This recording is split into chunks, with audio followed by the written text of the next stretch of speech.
Hello friends, आपका स्वागत है हमारे यूट्यूब चैनल इको पाठशाला में। कल हमने economic growth and economic development का कॉन्सेप्ट पढ़ा था। आज हम इसका डिफरेंस पढ़ेंगे। So now we can start.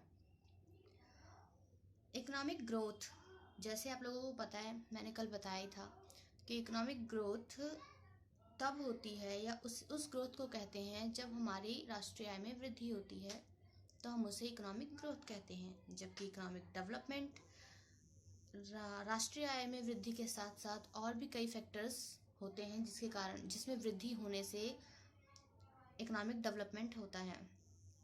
अब हम इसके बीच में डिफरेंस पढ़ना शुरू करते हैं। तो सबसे पहला डिफरेंस है परिमाणात्मक अवधारणा, यानी कि क्वांटिटेटिव कॉन्सेप्ट। यानी कि जो इकोनॉमिक ग्रोथ है वो किस चीज़ की क्वांटिटी में बढ़ने से होती है। राष्ट्रीय आय क्वांटिटी बढ़ती है तो हम क्या कहते हैं, इकोनॉमिक ग्रोथ है हमारी, यानी ये क्वांटिटेटिव कॉन्सेप्ट है। ठीक है, परिमाणात्मक अवधारणा है, क्योंकि जब जब राष्ट्रीय की क्वांटिटी बढ़ती है, मात्रा बढ़ती है उसकी, तो उसे हम परिमाणात्मक वृद्धि कहते हैं। ठीक है, तो इसे हम इकोनॉमिक ग्रोथ कहते हैं। वहीं दूसरी तरफ इकोनॉमिक डेवलपमेंट में ये परिमाणात्मक के साथ साथ गुणात्मक भी होती है। कैसे? जैसे अब इकोनॉमिक ग्रोथ हुई तो ये परिमाणात्मक हो गया, क्योंकि इकोनॉमिक ग्रोथ ज़रूरी है इकोनॉमिक डेवलपमेंट के लिए, तो ये तो इसमें सेम रहेगा। इसमें गुणात्मक क्या है? इसमें गुणात्मक ये है कि एक राष्ट्रीय आय के साथ साथ प्रति व्यक्ति आय बढ़े, लोगों के जीवन का स्तर बढ़े, ये सब उसकी गुणात्मक पहलू हैं। जैसे सामाजिक रहन सहन, सामाजिक अर्थव्यवस्था, ये सब, इन सब के स्तर में वृद्धि हो, तो इसे हम गुणात्मक पहलू कहेंगे। यानी जीवन की गुणवत्ता बढ़े, जीवन शैली अच्छी हो, ये सब गुणात्मक पहलू होते हैं। परिमाणात्मक में तो वही है, राष्ट्रीय आय में वृद्धि। ठीक है, तो अब हम आगे बढ़ते हैं। इसका सेकंड पॉइंट है आय के वितरण की अवहेलना। इकोनॉमिक ग्रोथ जो होता है उसमें आय के वितरण की अवहेलना होती है, यानी कि उस इकोनॉमिक ग्रोथ का मतलब है राष्ट्रीय आय में वृद्धि, बजाय इसके निर्धन रहे, कोई फर्क नहीं पड़ता, गरीब गरीब रहे, राष्ट्रीय आय तो बढ़ रही है। मतलब इसमें ये फर्क नहीं पड़ता कि हर व्यक्ति की आय बढ़ रही है या नहीं, इसमें सिर्फ राष्ट्रीय आय को मेजर किया जाता है। राष्ट्रीय आय बढ़ रही है तो इकोनॉमिक ग्रोथ हो रहा है। जबकि इकोनॉमिक डेवलपमेंट में राष्ट्रीय आय के बढ़ने को इकोनॉमिक डेवलपमेंट नहीं माना जाता है, क्योंकि राष्ट्रीय आय के बढ़ने के साथ साथ प्रति व्यक्ति आय भी बढ़नी जरूरी है। तो यही फर्क है इन दोनों की आय के वितरण की अवहेलना में। जबकि इसमें अवहेलना की जाती है इकोनॉमिक ग्रोथ में, और इकोनॉमिक डेवलपमेंट में राष्ट्रीय आय के वितरण पर विचार किया जाता है। यानी कि इसमें देखा जाता है कि सभी को आय का वितरण समान रूप से हो, सभी में, सभी पॉपुलेशन का जो रोजी रोटी है, जो जीवन स्तर है, वो बराबर रहे, सबको बराबर इनकम मिले, सबको राष्ट्रीय आय का बराबर हिस्सा मिले। ठीक है, तो इस तरह से इसमें राष्ट्रीय आय के वितरण पर विचार किया जाता है और इकोनॉमिक ग्रोथ में नहीं किया जाता है। ठीक है, नाउ इसका अगला पॉइंट है संरचनात्मक, संस्थागत तथा तकनीकी परिवर्तन से स्वतंत्र। यानी कि जो इकोनॉमिक ग्रोथ है वो जो सामाजिक संरचना होती है, संस्थाएं होती हैं, टेक्निक्स होती हैं, इन सब से अलग होता है वो, मतलब इन सब से आज़ाद होता है। इकोनॉमिक ग्रोथ अपने मतलब इकोनॉमिक ग्रोथ का बढ़ने का मतलब ये नहीं होता कि तुम्हारी टेक्निक्स अच्छी हो रही हैं या तुम्हारी संस्थाओं का डेवलपमेंट हो रहा है। नहीं, इकोनॉमिक ग्रोथ इन सबसे परे है, सबसे अलग है। इसका सिर्फ एक ही मोटो है, मतलब एक ही चीज़ से फर्क पड़ता है इकोनॉमिक ग्रोथ का, वो है राष्ट्रीय आय। राष्ट्रीय आय बढ़ती है तो इकोनॉमिक ग्रोथ हो रहा है, राष्ट्रीय आय घटती है तो नहीं हो रहा है इकोनॉमिक ग्रोथ। इसमें समाज से कुछ नहीं लेना इसने। जबकि दूसरी तरफ इकोनॉमिक डेवलपमेंट में संरचनात्मक संस्थाएं, तकनीकी परिवर्तन, इन सब से संबंध रखता है, क्योंकि जो संस्थाएं हैं, जो संरचना है हमारे समाज की, जो हमारे समाज में जो टेक्निक्स यूज़ हो रही हैं, जो भी चीज़ें हम यूज़ कर रहे हैं वो सब इससे जुड़ी हुई हैं। क्योंकि जब तक हम अच्छी चीज़ें नहीं यूज़ करेंगे, जब तक हम समाज बाकी देशों के साथ कदम से कदम नहीं मिलाएंगे, तब तक हम अपने देश का विकास कैसे कर पाएंगे। और आर्थिक विकास के थ्रू ही देश का विकास हो सकता है। आर्थिक विकास तो तभी होगा जब हम अच्छी टेक्निक्स यूज़ करेंगे। तो अच्छी टेक्निक्स यूज़ करने का मतलब यही है कि पुरानी को छोड़ना और नई मतलब अच्छी टेक्निक्स को अडॉप्ट करना। तो तकनीकी परिवर्तन इकोनॉमिक डेवलपमेंट से जुड़ा हुआ है, जबकि इकोनॉमिक ग्रोथ से तकनीकी परिवर्तन, सामाजिक संस्थाएं ये सब नहीं जुड़ी हुई हैं। ये सिर्फ राष्ट्रीय आय की वृद्धि से जुड़ा हुआ है। ये एक संकुचित अवधारणा है। इकोनॉमिक ग्रोथ जो होती है वो एक संकुचित अवधारणा यानी छोटी अवधारणा है, सिर्फ राष्ट्रीय आय से जुड़ी हुई है। लेकिन वहीं इकोनॉमिक डेवलपमेंट ये बहुत विस्तृत अवधारणा है। जो इकोनॉमिक ग्रोथ है वो इकोनॉमिक डेवलपमेंट का ही एक पार्ट होता है। मैंने आप लोगों को बताया था कि जो इकोनॉमिक ग्रोथ है इसकी मदद से इकोनॉमिक डेवलपमेंट होता है और इकोनॉमिक डेवलपमेंट का ये एक पार्ट होता है। यानी कि जो इकोनॉमिक डेवलपमेंट है उसका एक पार्ट है इकोनॉमिक ग्रोथ। ठीक है, आई थिंक आप लोगों को समझ में आया होगा ये। और ऐसे और इसका एक और फैक्टर है, जैसे ये भी कह सकते हैं हम विकास रहित समृद्धि। विकास रहित समृद्धि अक्सर अल्प विकसित देशों में होती है, जिसमें क्या होता है, जिसमें आर्थिक समृद्धि हो रही होती है पर आर्थिक विकास नहीं हो रहा होता है। यानी कि राष्ट्रीय आय बढ़ रही है, जीडीपी बढ़ रहा है देश का, पर देश का विकास नहीं हो पा रहा है। ये अल्प विकसित देशों में होता है अक्सर। ठीक, अब हम पढ़ेंगे फैक्टर्स इन डेवलपमेंट, यानी कि विकास के निर्धारक तत्व या कारक। विकास के निर्धारक तत्व या कारक वो फैक्टर्स हैं जो इकोनॉमिक डेवलपमेंट के लिए ज़रूरी हैं। तो इकोनॉमिक डेवलपमेंट के लिए कौन कौन से फैक्टर्स ज़रूरी हैं, इनको दो भागों में बांटा गया है। एक इकोनॉमिक फैक्टर्स और एक है सामाजिक फैक्टर, यानी एक आर्थिक कारक और एक सामाजिक कारक। तो सबसे पहले हम आर्थिक कारक पढ़ेंगे, जिसमें इसमें भी इसके भी सब पॉइंट्स हैं। तो आर्थिक कारक का भी पहला पॉइंट है प्राकृतिक संसाधन यानी नेचुरल रिसोर्सेज। नेचुरल रिसोर्सेज में संसाधनों की उपलब्धता पर विशेष ध्यान रहता है, क्योंकि जिस देश में ज़्यादा नेचुरल रिसोर्सेज होंगे उसका डेवलपमेंट कहीं ना कहीं ज़्यादा होता है। जैसे सऊदी अरेबिक कंट्रीज़ हैं, उनमें नेचुरल रिसोर्स है ज़्यादा, वहाँ पर ऑयल्स और इन सब के कुएँ पाए जाते हैं। तो वो सब हमारे लिए मतलब उन देशों की डेवलपमेंट के लिए बहुत हेल्पफुल हैं। और वहीं दूसरी तरफ जिन देशों में कुछ नहीं है ऐसा, उनको खुद अपनी मानवीय संसाधनों का यूज़ करना पड़ता है। बट इसके बावजूद भी प्राकृतिक संसाधन से मतलब ये है कि कई देश ऐसे हैं जहाँ पर कोयले की खदानें ज़्यादा होती हैं, कई देशों में हीरे की खदानें होती हैं, कई देशों में ऑयल वगैरह होते हैं। जैसे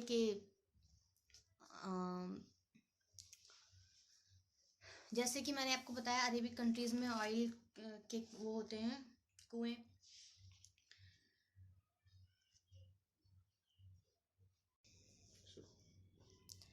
तो हमने देखा है, हमें या फिर पता भी है बहुत सारी ऐसी कंट्रीज़ हैं जो डेवलप कंट्रीज़ हैं, यानी डेवलप कंट्रीज़ हैं, और उनका कहीं ना कहीं कारण भी यही है कि उनके पास नेचुरल रिसोर्सेज हैं अवेलेबल, वो भी अच्छी मात्रा में हैं।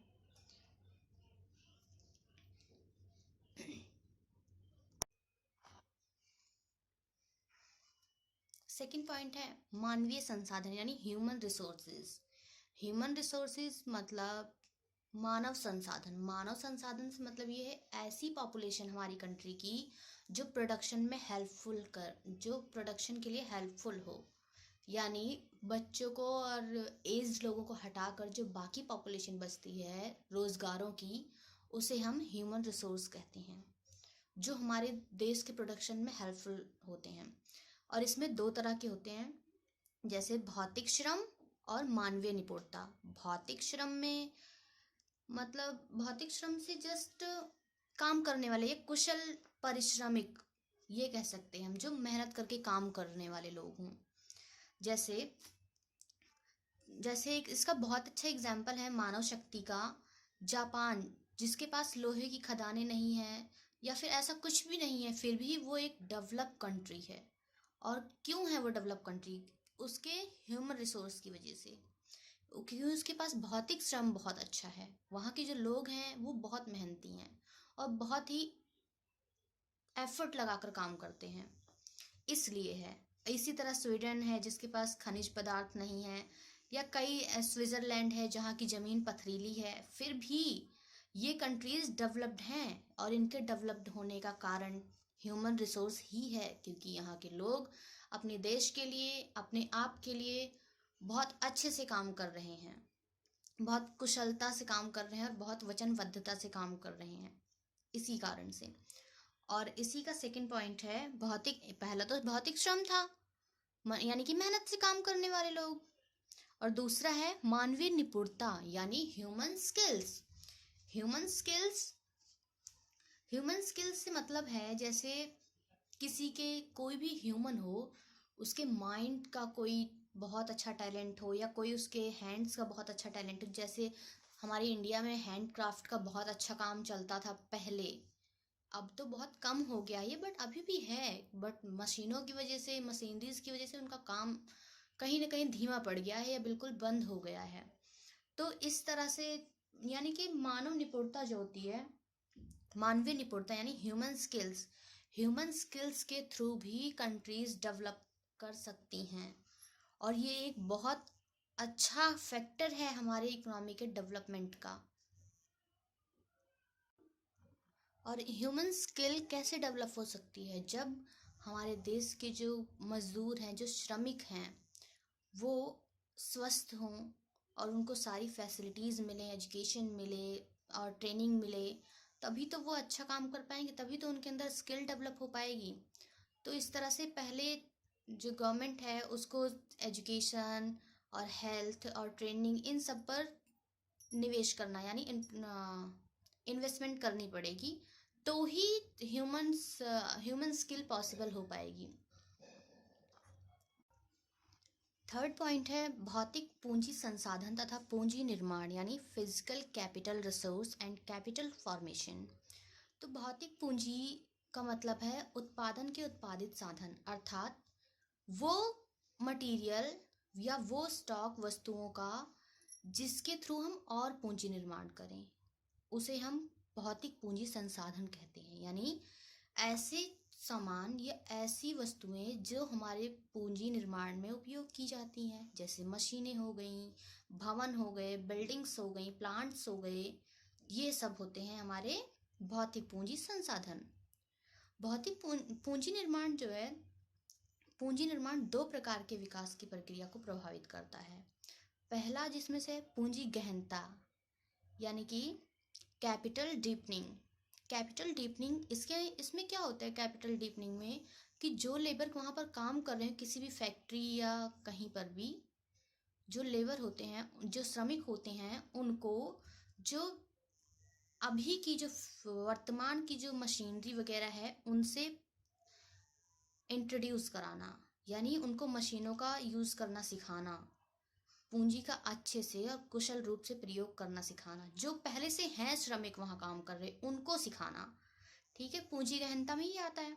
और इसके सेकंड पार्ट पूंजी विस्तारण, यानी कैपिटल विडनिंग में ये आता है कि इसके अंतर्गत मशीनों का ऐसा समस्तरीय फैलाव किया जाता है, यानी ऐसा यूज़ किया जाता है जिससे जो बेरोजगार लोग हैं, यानी वो श्रमिक जिनके पास कोई काम नहीं है, उनको काम पर लगाया जा सके, उनको रोजगार दिया जा सके, ताकि वो भी उत्पादन प्रक्रिया में शामिल हों और एक मानवीय पूंजी बन सकें। इस तरह से पूंजी निर्माण किया जा सके। तकनीकी प्रगति, टेक्निकल प्रोग्रेस, अगला पॉइंट है इसका। जो तकनीकी प्रगति है वो आर्थिक समृद्धि और विकास दोनों के लिए बहुत महत्वपूर्ण है, क्योंकि दोनों ही इसी से जुड़े हुए हैं। जब तक टेक्निकल प्रोग्रेस नहीं होगी तब तक ना हमारा उत्पादन बढ़ेगा, ना हमारी राष्ट्रीय आय बढ़ेगी। तो इसलिए जो तकनीकी प्रगति है वो बहुत ज़रूरी है, और तकनीकी प्रगति के कारण ही हमारे देश के उत्पादन बढ़ सकते हैं और उत्पादन के संसाधन भी इसी से बढ़ते हैं। और इसी के कारण, जो तकनीकी प्रगति के कारण ही उत्पादन संभावना वक्र ऊपर की ओर खिसकता है। उत्पादन संभावना वक्र, जिससे हमें पता चलता है हमारे जो देश की जीडीपी है वो कौन से स्तर पे है, या कितनी बढ़ रही है या घट रही है, उसका वक्र बताता है हमें कि हमारी देश की जीडीपी किस स्तर पे है। तो उसे उत्पादन संभावना वक्र कहते हैं। तो ये उत्पादन संभावना वक्र तब ऊपर जाता है ऊपर की ओर जब हमारी राष्ट्रीय आय बढ़ती है। ठीक है। तो तकनीकी प्रगति के कारण ही ऐसा संभव हो पाता है कि हमारा प्रोडक्शन बढ़े, क्योंकि जब हम नई नई टेक्निक्स का यूज़ करेंगे तो ही प्रोडक्शन बढ़ा पाएंगे, अच्छी अच्छी मशीनरी का यूज़ करके। मशीनरीज लोगों के काम को भी कम करती हैं और प्रोडक्शन को भी बढ़ाती हैं, इसलिए टेक्निकल प्रोग्रेस बहुत ज़रूरी है डेवलपमेंट के लिए। अगला पॉइंट है बाजार का आकार, साइज ऑफ मार्केट। कोई भी इन्वेस्ट करने से पहले ये ज़रूर नोटिस करता है कि साइज ऑफ मार्केट क्या है। मार्केट का साइज देखकर ही लोग निवेश करते हैं। हम भी कहीं पर भी कुछ भी इन्वेस्टमेंट करते हैं तो पहले देखते हैं उसके सारे एस्पेक्ट्स, कि वहाँ के मार्केट का साइज क्या है, क्या वहाँ लोग हैं जो उनका सामान, उनका प्रोडक्ट खरीदेंगे, उसकी तरफ आकर्षित होंगे, तो ही तो लोग अपने सामान को मार्केट में उतारेंगे। तो मार्केट का साइज बहुत ज़रूरी है। और मार्केट का अच्छा साइज विकास की देन हो, मतलब विकास को प्रोत्साहित कर सकता है। अगर अच्छी मार्केट होगी, अच्छे मतलब मार्केट मतलब ऐसी जगह जहाँ पर लोग सामान ले भी और बेचे भी, दोनों चीज़ें हो। मार्केट का मतलब सिर्फ ये नहीं है कि तुम सिर्फ बेचना ही है। मार्केट एक ऐसी जगह है जहाँ पर सामानों का लेन देन होता है, वित्तीय लेन देन जिसे कहते हैं, वित्तीय लेन देन। तो वित्तीय लेन देन के लिए साइज ऑफ मार्केट बहुत ज़रूरी है।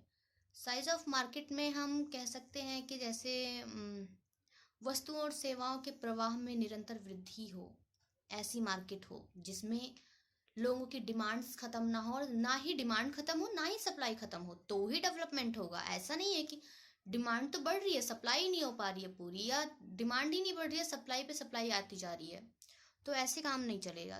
तो जो साइज ऑफ मार्केट है वो बहुत ज़रूरी है हमारे डेवलपमेंट के लिए। नेक्स्ट पॉइंट है आर्थिक एजेंसियां, यानी इकोनॉमिक एजेंसीज।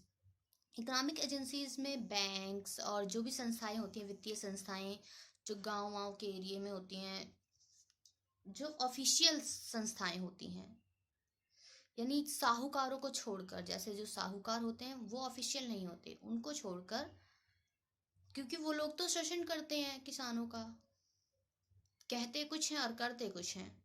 तो इसीलिए आर्थिक एजेंसियों का होना बहुत ज़रूरी है। बिना आर्थिक एजेंसियों की सहायता के इकोनॉमिक डेवलपमेंट संभव नहीं है, क्योंकि जो हमारी कंट्री है उसमें 80% जो पॉपुलेशन है वो एग्रीकल्चर पे डिपेंडेंट है। और जो किसानी करते हैं जो लोग, उनके पास इतने पैसे भी नहीं होते कि वो खुद पहले खाद या बीज जो भी है वो सब लाकर अपने पास से पैसे लगाकर ला सकें।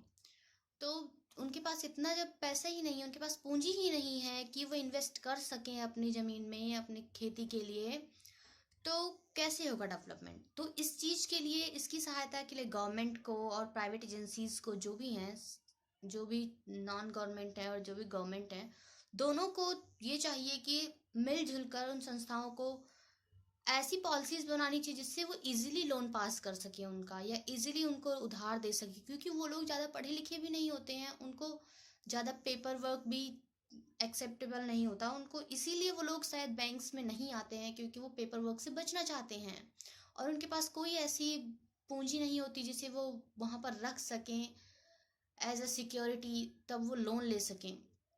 इसलिए इकोनॉमिक एजेंसियों का मजबूत होना, और सबसे बड़ी बात है निष्पक्ष होना, यानी भ्रष्टाचार मुक्त होना ज़रूरी है।